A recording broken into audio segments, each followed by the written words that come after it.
Break के बाद स्वागत है आपका। आप देख रहे हैं नया सवेरा। बात करते हैं संसद के शीतकालीन सत्र की। जी हां, ग्रामीण इलाकों में 125 दिन की रोजगार गारंटी वाले विधेयक पर आज लोकसभा में चर्चा होनी है और कोशिश ये होगी कि इस बिल को आज ही निचले सदन से पारित करा लिया जाए। तो विकसित भारत गारंटी रोजगार एंड आजीविका मिशन ग्रामीण नाम वाले इस बिल को कल कृषि मंत्री शिवराज सिंह चौहान ने लोकसभा में पेश किया और कहा कि इसमें कुछ नए प्रावधान किए गए हैं जो आज की जरूरतों के अनुसार है और इसका फायदा न सिर्फ ग्रामीणों को होगा बल्कि गांव की अर्थव्यवस्था को भी होगा। सरकार इस बिल को ग्रामीण विकास और 2047 के विकास लक्ष्यों के लिए बेहद अहम बता रही है। तो वहीं विपक्ष की ओर से इस बिल पर विरोध भी दिखाई दे रहा है। विपक्ष का कहना यह है कि मनरेगा की जगह नई योजना लाकर सरकार गांधी जी का नाम हटा रही है और राज्यों पर आर्थिक बोझ डाल रही है। अब इस बिल को संसद की समिति को भेजे जाने की मांग भी रखी गई है। हर योजना का नाम बदलने की जो सनक है ये समझ में नहीं आती है। सर, जब जब ये किया जाता है तो सरकार केंद्र को पैसे खर्चने पड़ते हैं। महात्मा गांधी हमारे दिलों में बसते हैं और माननीय अध्यक्ष जी, महात्मा गांधी जी का, पंडित दीनदयाल जी का ये संकल्प था, ये देखो कि जो सबसे नीचे है उनका कल्याण सबसे पहले किया जाए। तो चलिए ग्राफिक्स के जरिए आपको समझाने की कोशिश करते हैं कि इस बिल में क्या कुछ है। इस बिल में 100 दिन की जगह 125 दिन काम करने की गारंटी श्रमिकों को दी गई है।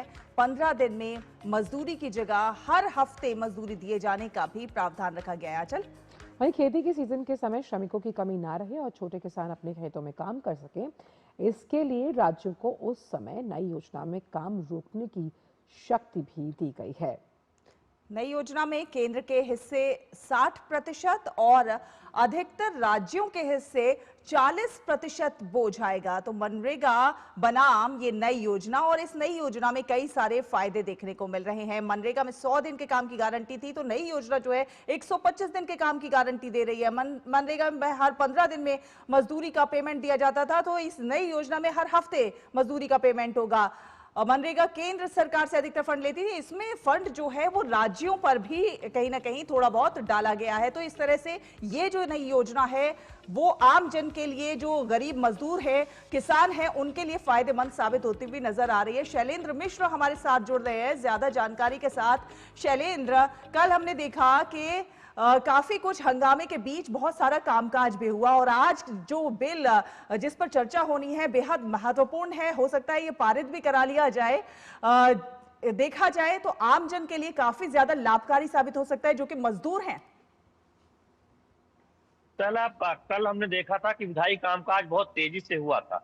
निरसन और संशोधन बिल यानी अप्रचलित कानूनों से जुड़ा बिल जो सरकार धीरे धीरे खत्म कर रही है, ऐसे 1500 से ज्यादा कानून या नियम खत्म हो चुके हैं, उस पर चर्चा हुई और लोकसभा में उसे पारित किया गया।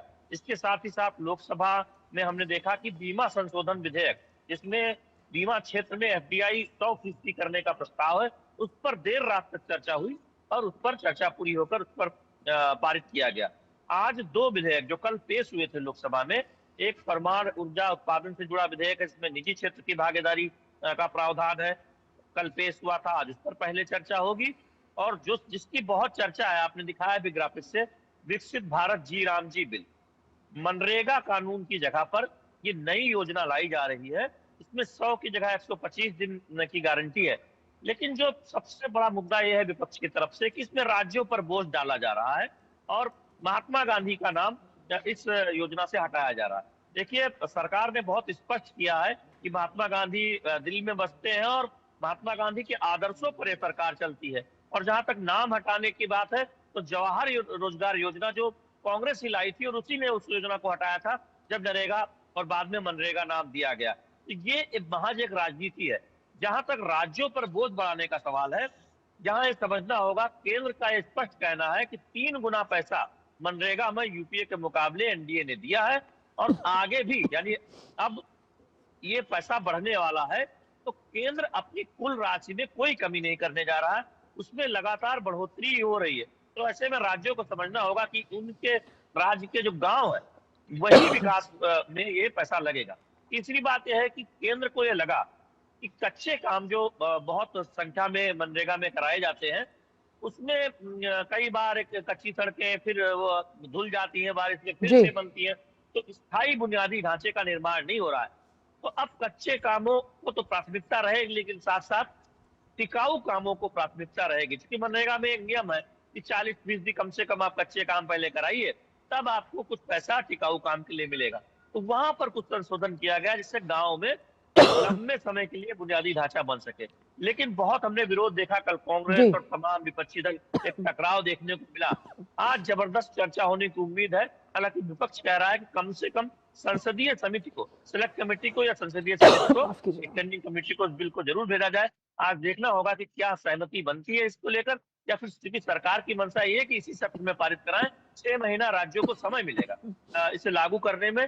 फिर बजट आने वाला अगला सत्र जो होगा, तो सर बहुत समय सरकार इसमें चाहती है कि देरी न हो।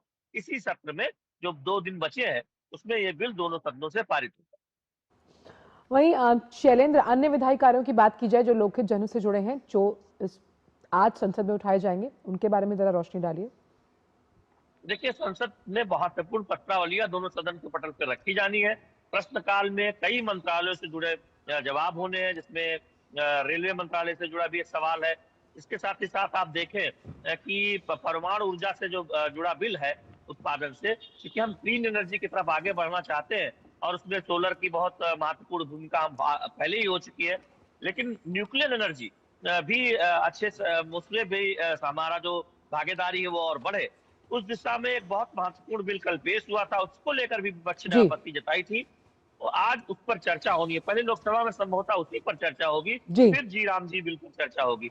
इसके साथ ही जो निरसन बिल है, जिसमें अप्रचलित 71 कानूनों को हटाने का प्रावधान है, लोकसभा में जो कल पारित हुआ था, राज्यसभा में आज उसे पारित कराने की कोशिश की जाएगी। क्योंकि अब 2 दिन बचे हैं, 19 दिसंबर को ये सत्र खत्म हो रहा है। तो सरकार चाहती है कि विधायी कामकाज जो भी तेजी से निपटाया जा सके, उस पर आगे बढ़ा। जी, बहुत बहुत शुक्रिया शैलेंद्र, इन तमाम जानकारी को हमसे साझा करने के लिए।